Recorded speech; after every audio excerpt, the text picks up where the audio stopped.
Grüß, willkommen in einem anderen Aufregens video. Welcome to another exciting video, in this case episode 16 of my figure gaming video series. In this video, I'll be providing some guidelines for how to create terrain pieces which can be placed on a playing area while retaining the look and feel of the playing area.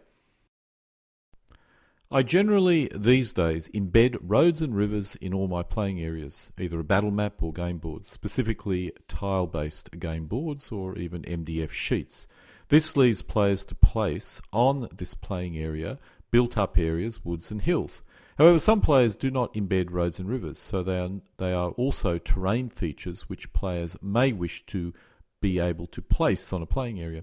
How should you design your playing area and autonomous terrain pieces to maximize its flexibility and retain the look of the playing area?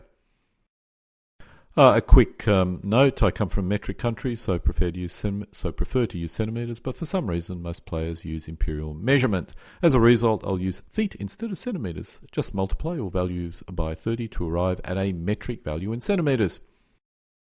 Players will have a variety of different playing areas. I'll first deal with tile-based playing areas, in this case 1 square foot tiles, although 2 foot square tiles are also used. This is a simple example using one of my older playing areas using 30 centimeter or 1 foot square tiles. The advantages of this terrain is it's very cheap, but the downside is that it does not really look very good. This shows my current tile-based playing area system. The cost to prepare and flock this type of terrain is much higher, but I feel the visual effect is worth it. All roads and rivers need to exit or enter a tile in the same location, so the tiles can be joined together. If you use 2 foot squares or 2 by 3 foot playing areas made of MDF, you'll still need some standard exit and entry point in case you wish to join them together. A battle map does not have this restriction, but if you do purchase a 3 by 4 foot battle map, you can consider the same if you intend to join a second battle map together with it. In the past, I often used to place tiles spanning terrains on one flank in order to make the playing area represent a valley.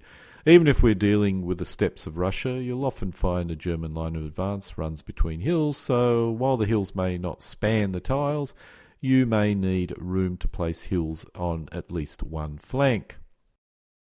This shows a playing area with a flank feature added. I currently do not concern myself with flank features anymore, but this is more to do with the rules I use and the scale. Some rules do encourage a playing area to have flank terrain to constrain the playing area. If your playing area uses 1 foot square foot tiles, a number of rules are required when creating your tiles in order to make the playing area work. The simplest solution for roads is have them enter and exit each tile in the center of each tile, if a 1 foot tile, for example. If the playing area is 2 by 3 feet wide, you could divide it up into 1 foot segments, or use the same basic rule, center of the 2 by 3 foot segment. This depends on the road density you require. Roads could be 1 centimeter wide or 2 centimeter wide. A 2 centimeter wide road could be an autobahn, for example. If you're using the playing area for 10 mil or 15 mil, the width of the road should be adjusted accordingly. However, this video will focus on 6 mil figures on 3 centimeter wide bases. This would be suitable for the terrain pieces that I'm going to be talking about in this video. Rivers, on the other hand, would enter from a central point 7.5 centimeters from the tile edge. I'm not pointing to all the valid exits and entry points, but a tile will rarely use more than 2 of them. Rivers should be 3 centimeter wides at least, with streams 1 centimeter wide. If you're going to deploy a coast, especially with a beach, then use the river exit and entry points.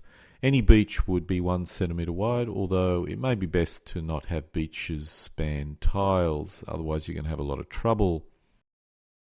One flank should remain clear of roads in order to accommodate a line of hills. If the hills are 3 levels, then each level would be 3 centimeters deep, with an additional 3 centimeters to allow for variability of the hill.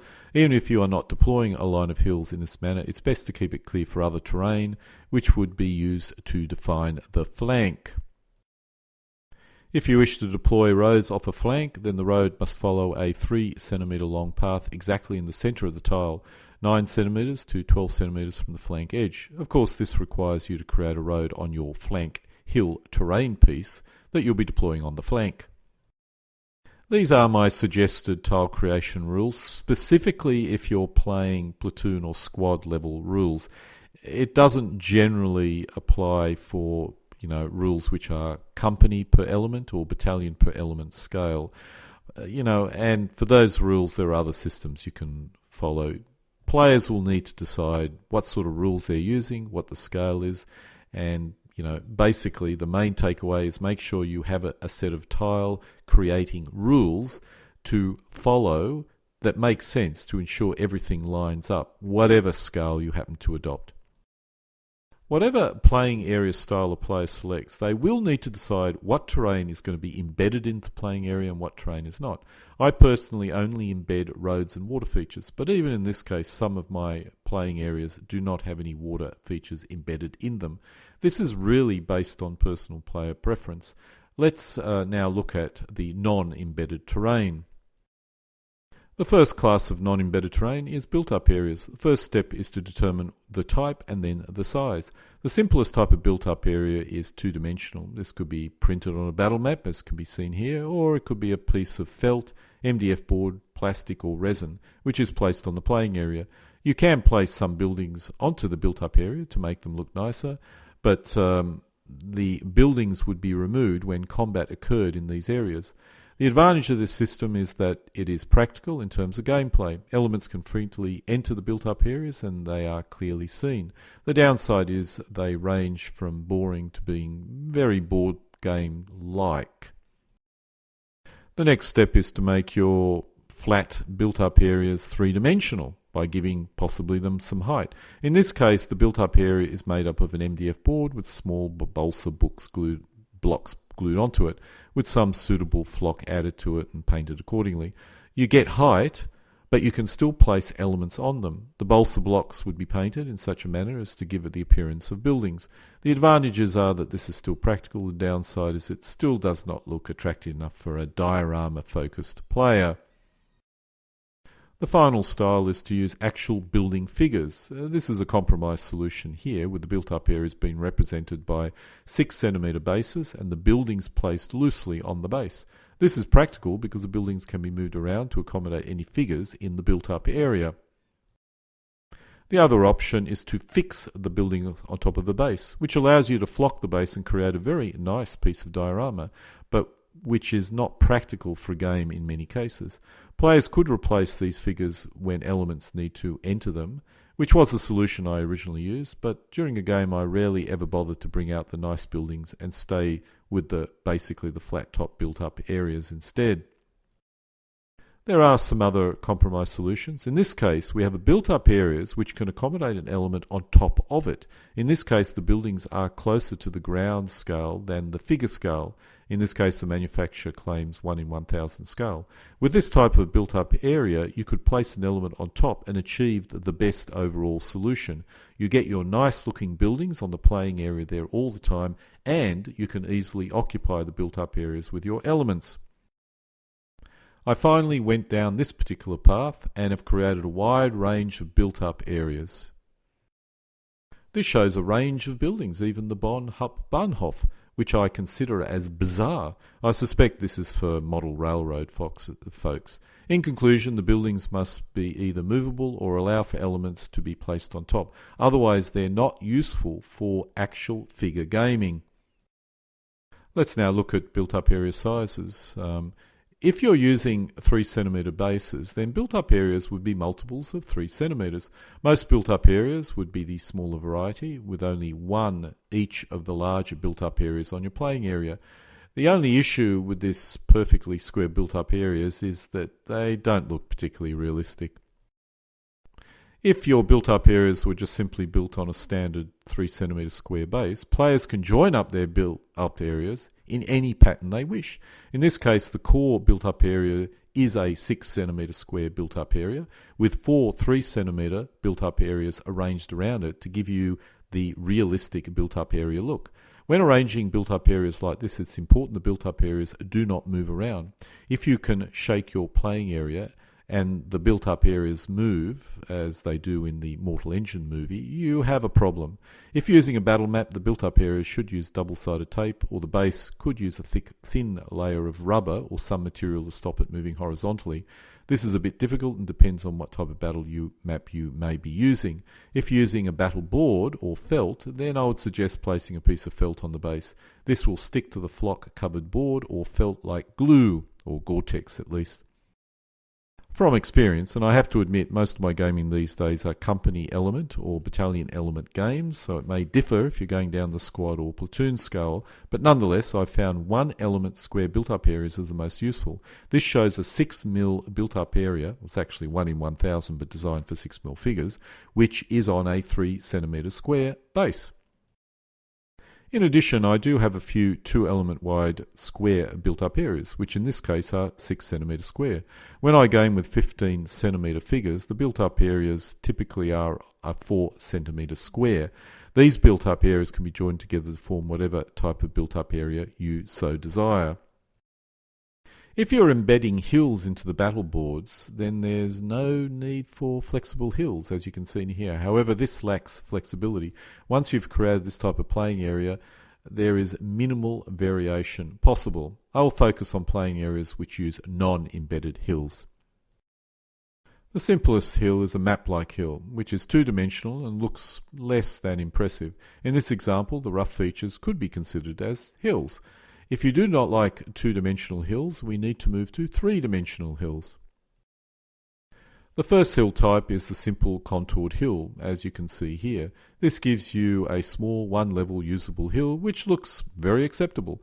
I like to ensure it matches the base terrain, and I often use resin hills, which I paint and flock. This type of hill works well, especially if the scale of your game is, let's say, platoon, company or higher. It's less useful for squad scale. In some cases, platoon scale games may struggle with this type of hill as well.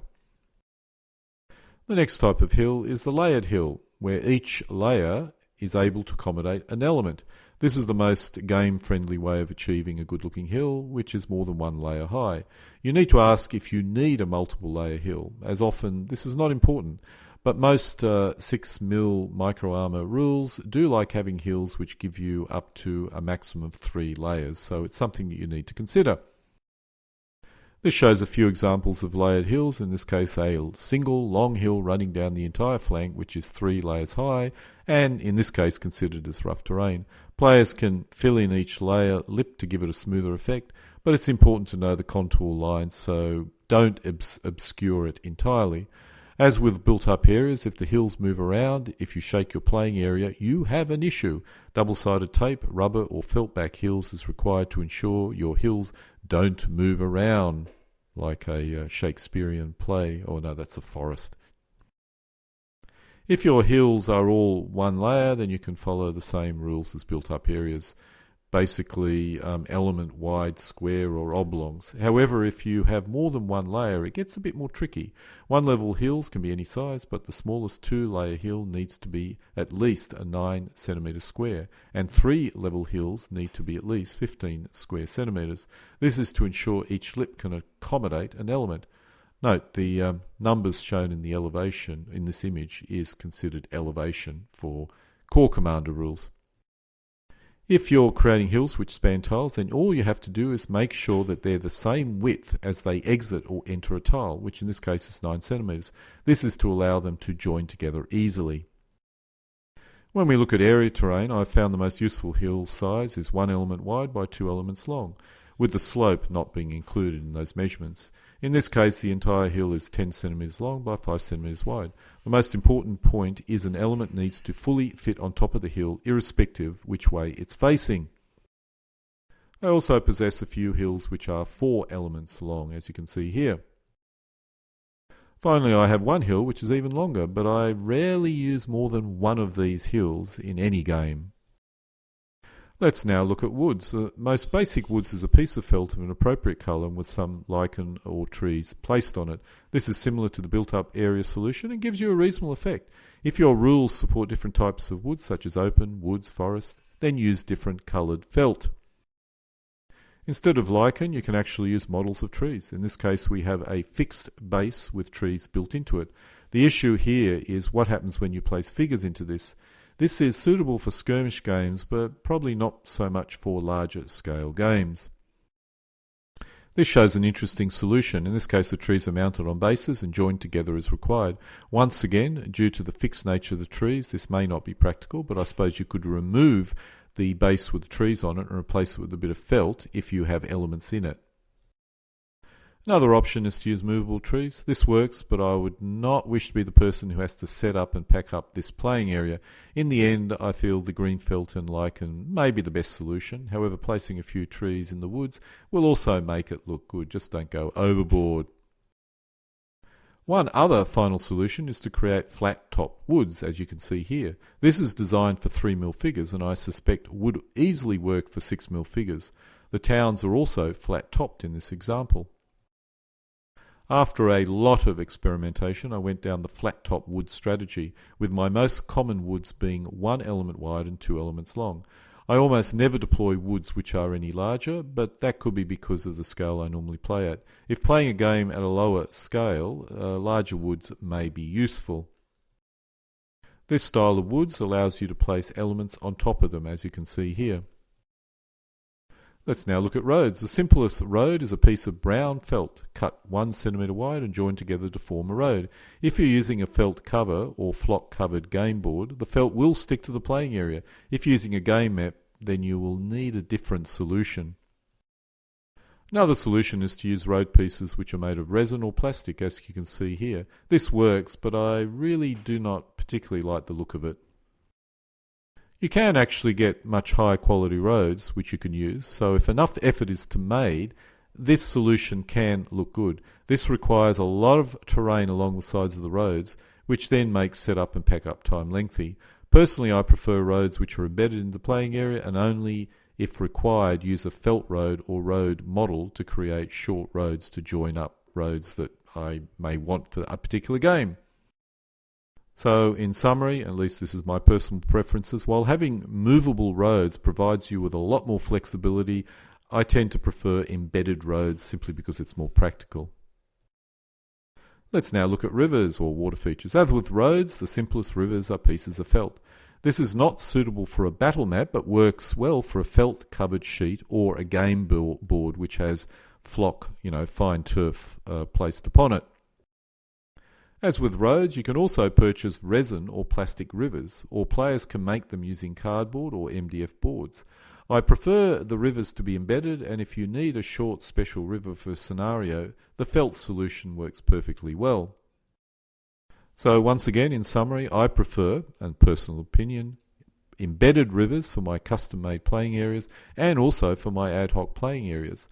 But I do possess a playing area without embedded rivers to allow me to reproduce historical playing areas for playtest purposes, or if the historical battle is less than interesting and I know I will rarely play it. In this case, I then use felt to represent river. This playing area is part of my historical Leipzig playing area, in this case being used for a 1939 Poland versus Germany game. I have a number of special terrain pieces, in this case a swamp. Players can create whatever they think is appropriate. One type of special terrain feature, which is probably a good idea, is a water feature, in this case a small pond. I'm not really happy with this pond or my lake or swamp feature, and I'll need to work on something which looks a lot better. The final issue is how to deploy the terrain to create a usable playing area. If anyone has any good ideas, I'd be certainly interested, but after more experimentation than I care to discuss, the final solution was to roughly allow one player to set up the terrain using some basic guidelines, and the other to select the player edge. This system is far from perfect, but it's my current best solution and gets me a game up and running very quickly. And so this concludes my episode 16 of my figure gaming video series, in this case all about flexible playing area terrain. Alle guten Dingen, kommen zu einem Ende.